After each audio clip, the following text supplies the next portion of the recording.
دیہاتی لوگ پکے کافر اور پکے منافق ہیں، اور ایسے ہیں کہ جو احکام شریعت اللہ نے اپنے رسول پر نازل فرمائے ہیں ان سے واقف ہی نہ ہو پائے،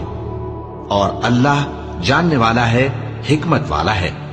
اور بعض دیہاتی ایسے ہیں کہ جو کچھ خرچ کرتے ہیں اسے تاوان سمجھتے ہیں اور تمہارے حق میں مصیبتوں کے منتظر ہیں،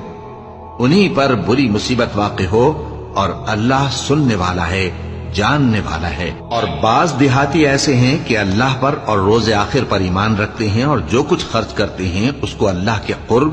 اور پیغمبر کی دعاؤں کا ذریعہ سمجھتے ہیں۔ دیکھو یہ بات بلا شبہ ان کے لیے موجب قرب ہے، اللہ ان کو عنقریب اپنی رحمت میں داخل کرے گا، بے شک اللہ بخشنے والا ہے، مہربان ہے۔ جن لوگوں نے سبقت کی یعنی سب سے پہلے ایمان لائے، مہاجرین میں سے بھی اور انصار میں سے بھی، اور جنہوں نے نیکوکاری کے ساتھ ان کی پیروی کی، اللہ